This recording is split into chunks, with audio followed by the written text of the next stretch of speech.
Oh, they're doing the 10 seconds. We're getting ready to start. Let's get ready. Let's get ready. Oh, I don't know if that was a 1 or 2 kick thing, but guess what? It doesn't matter because this is a warm-up lap. We're racing. We're going for it. And next thing you know, we do a short little parade lap, and they are telling us we're going to do a restart, which in, I would say, normal conditions, most people would not care all that much, you know, besides, you know, unless you were a really good spot and you're like, oh my gosh, I just got the whole shot, I was out in lead, now I got to restart, you know, that kind of thing. But it was smoking hot out. If you look at my temperature in the bottom left corner, it's 90 degrees. We are out here sweating, easily sweating, blood, sweat, and tears. So this is the warm-up lap, which all for all, I think I was kind of in the same spot in both startups. So it's not like I was in the far back and was happy we were doing a restart. I was kind of in the middle. And I think if anything, it was hot. That's all I gotta say. Because when this was originally like a 12-minute clip. So 12 minutes, you know, going balls to the wall, trying to go fast, get your position and that kind of thing. And I took off my helmet and my head was already throbbing. And that was 12 minutes of racing. And I certainly hydrated myself. I've been, you know, I was drinking water for, you know, about 2 days before that. The day before the race, I just kind of chilled out in the AC. Kept my AC at 77 degrees. So, you know, not too hot, not too cold, but just enough not to, you know, wear you down. So, I don't know. It was hot. So we're going to go watch this footage. This is the warm-up footage. The real race is going to start. But because of this problem with the start... We're off racing. Yeah, I think we're off racing. They got a surprise for me in another 10 minutes. But, so this is a 2-hour... Oh, look at this.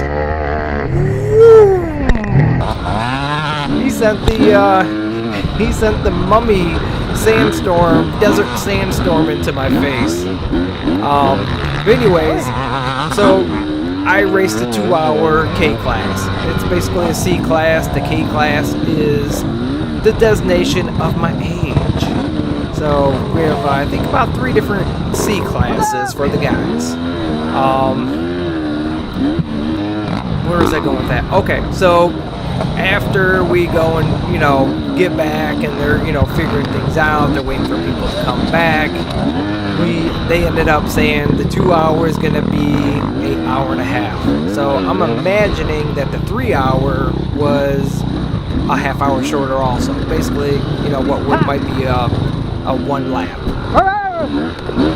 Oh, I'm doing so much blabbing up here. Yeah, bad news. Restart? Are you kidding me? Oh, no! No! No! Oh my gosh! What happened? I just get back on the track. What happened? I don't know. Okay, 11:49. 2 hours later.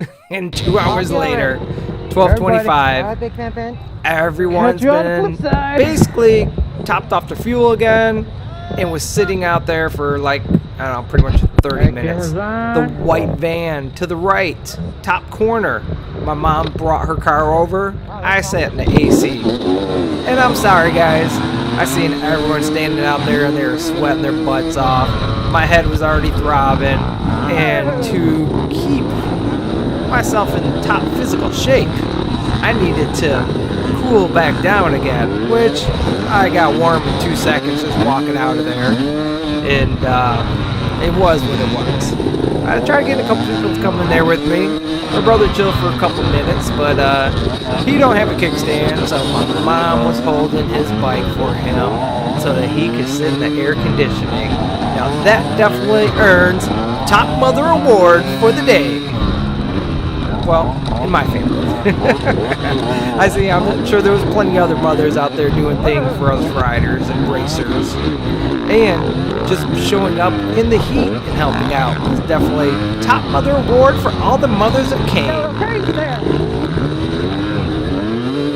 Yeah, I got a little off track. Alright, so here we are. We are back to the second start of the race of the day. Battling out with that little husky there.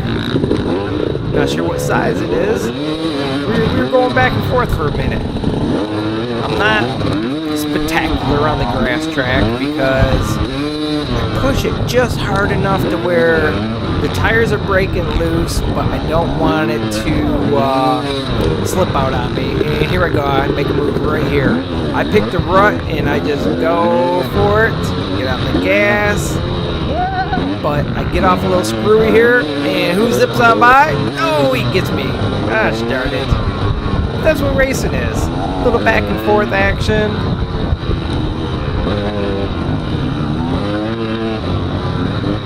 Well, let me go look at my overlay, see if I see anything worth mentioning. 175 beats per minute. I was watching towards the end of the video where it must have been settling down, even though I was like really exhausted and tired.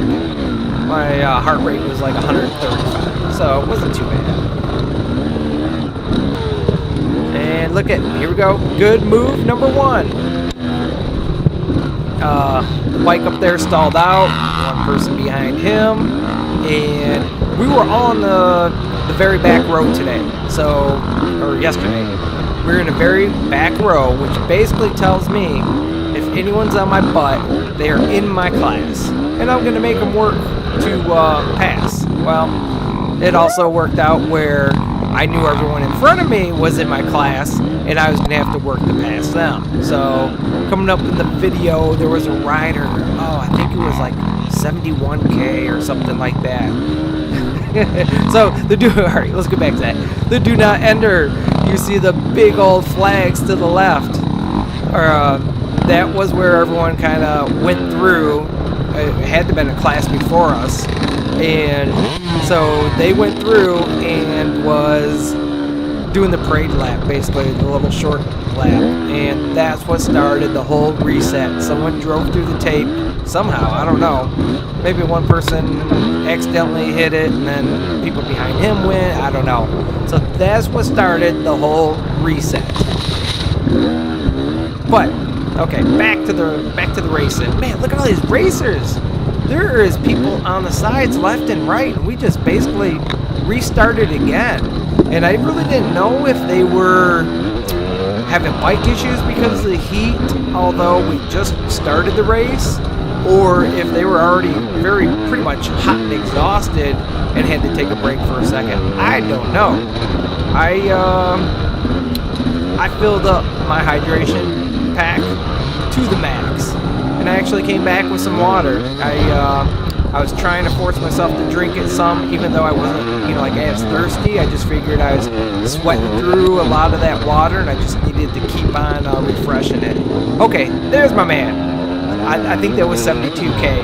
We were battling it out for, I don't know how long, man. It had to be like 15 minutes, because the way this tracker was set up was through the tight woods, there was very rarely a chance to do a good pass. There wasn't many little Ys going off to where you could go and, hit it really hard and quick and get by them. And sometimes it is hard whenever you and another guy are pretty much about the same speed, but you want to make the pass, so, it's hard passing someone that don't want to be passed. So, with this guy for like 15 minutes, I'm like getting up on his butt, trying to, make that move, trying to wait for him to make a mistake move so I can hurry up and make a pass. And so here's some footage from it. I don't think I've ever talked to the guy, but you know what? I'm better with faces and all that kind of stuff. So I believe he's on a KTM up there, which is kind of like a pretty cool accent to his bike. He has some blue hubs on it. So I didn't catch that during the race, but watching the footage, I was like, oh, you know what? the KTMs are so orange, and people generally do a, you know, like an orange hub on them or something. It was kind of pretty cool to see the blue hubs. So you can see me, I'm just jumping on it, jumping on it. I tried making a corner move there. Nope. Every time I was like around something to try doing something, it was just like a hair longer to do that. And this guy did not want to be passed. Which is cool because he's in the K class. I'm in the K class. This ain't free pass out time. You wanna make a pass? Work for it. And I'm working for it. I'm trying. And it kind of kept me on my A game for trying to keep, you know, making sure I keep up the speed. Oh, here we go. Oh, we're gunning it down a straightaway in the field. Yes, I finally made the pass. And I swear it had to be 15, 20 minutes. I was working on him trying to get a spot to do it. Every time there's a straightaway, I think he knew I was trying to get him. He was gunning it hard. I was gunning it hard. He knew I was going for the pass, and he was not going to let me do it easily. How about that? So, kudos to you. Hey, there we go. That's Fred Britton, number 188. He ended up not racing this race because he had a problem with his back, I think he said. So he kind of was sitting it out. Said he hopefully he's going to be able to race the next race, and he's a really good rider. I definitely need to get some good tips from him because he's up there in a good fast class and doing good in it. So I remember him telling me that he got number 1 at the Battle Creek setup, so hey, that's freaking good. Definitely need to get some. Oh, look at that. That was not intentional. I got screwy on it, and I was like, got off track, you know how that goes. I forget. Oh, yes. Made the pass. But you could tell he let off to the side and let me go. Some people, even though they might be, just as fast as you, You're tired for going fast today. they might not be in the mood to be pushing it. What's up, guys? Yeah, they're like, oh, they realize it like last minute. It's pony down.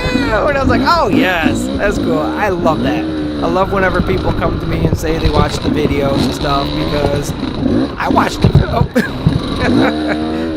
I watch the videos. I like my own videos. If you ever see a video posted up, I am the first person to hit the like button because I like my videos. Oh man, I was doing so much talking. I gotta take a drink of water. Here we go. Okay.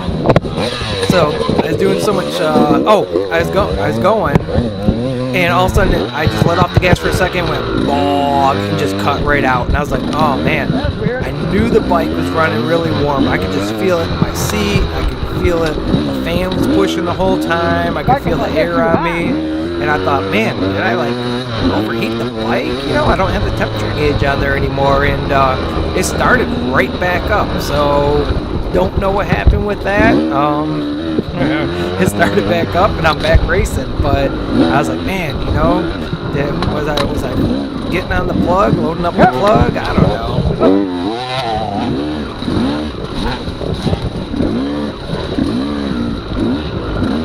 This man, I banged my bars so many times through here, and I don't have like super wide bars, but they're not super, short bars. And I was just like, boom, boom, boom.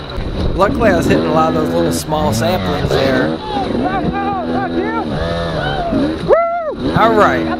In the last video, or the shout-out video, all the people I talked to at the races, I forgot to put in Stanko. Well, this was the perfect opportunity to put him back in, make up for it. And like I said in previous videos with him, before I even knew him, he would, like one time he helped point me in the right direction. I was lost for a second. We came into an intersection, and I'm like, which way do I go? And he pointed the direction, like, helping me out. I was like, cool. And he's a real cool guy. He did some mods to his bike. He put on the Recluse clutch setup. So I think this was the first race that he raced it. And he's making some mods to his little Suzuki there.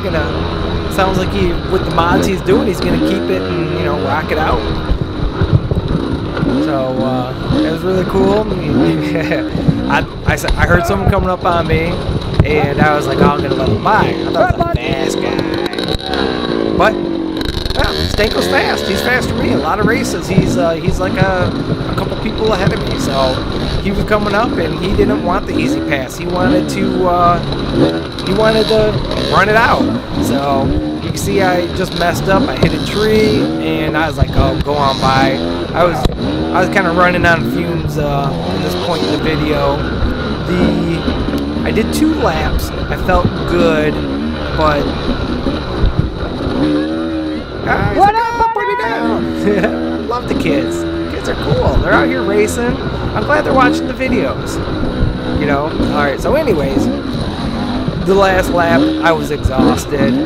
I kind of wanted to not do the last lap, but I figured there's been plenty of times where I could have did the last lap if I forced myself to do it. I didn't do it. And then when I'm editing the video, I'm just like, man, I should have really, pushed that last lap, even though I was super tired. And I ended up, 9th place. So I ended up, pushing it this time. I was really tired. The energy was getting sucked out of me. That's what it was. I wasn't like sweating out of my head, just crazy or anything. Just the energy was just slowly going, being in the heat and everything. And Come on, Booster! hey, there's Booster. This is like one of the very few times I've caught up to Booster. He's always rolling good. Oh, I hit a tree. I'm tired. Go ahead. 801, Mr. Logan Turton. We sit there and chit chat. His dad's, I believe What's up, guys? the both of them are new to racing hare scrambles this year. And his father, he raced motocross for a long time, and he really took a good turnout to going over the hare scrambles. He's been placing pretty decent, so that's really cool. I like the oh, there goes Booster. I gave him a phone call after the race to ask him something, and he was like, yeah, I wasn't pushing it too hard. And I can tell because he was going about as slow as I was going. I'm very surprised he caught up to him. Oh, look at that. I just screwed myself. I let those guys go. I thought I was going to be able to cut through and then cut back into the trees. Oh, there's, I don't know, a bike and a helmet. Is he going to the bathroom? Is he taking a break? What's going on? I don't know. I thought that was interesting, so I just left it in the video. And checkered flag. I think I finished this video in like an hour and 12 minutes or something, which normally on the 2 hour, I'm normally 2 hours almost on the dot within a couple minutes, maybe within 5 minutes. Oh, that's a horrible thing. There's my mom of the day for the Carroll family. There's Steve. Steve was having some steering stem issues. He tightened down the bearings just a little bit too much because they were a little loose, and he said that he was fighting it to make his turns. My brother showed me his big old mark on the side. He had a wall fall on him earlier in the morning. He's building a pole barn, and he said it was like a 200-pound wall that hit him on the side. Aaron Cook's over there chilling. Good little turnout hanging out. Yeah, Brian. Yep, Brian on his newer Yamaha. You can check out his channel, Crash Space 963. Jeff Carroll, Mr. Pony Down. 7th place, the Wicked Woodsman Hare Scramble. And they just literally posted these results like 5 minutes ago, so perfect timing. Want to thank everyone for watching. I want to thank District 14. A lot of work and effort goes into these races. And if it wasn't for them, we would have nowhere to race. All right, guys. Auf Wiedersehen!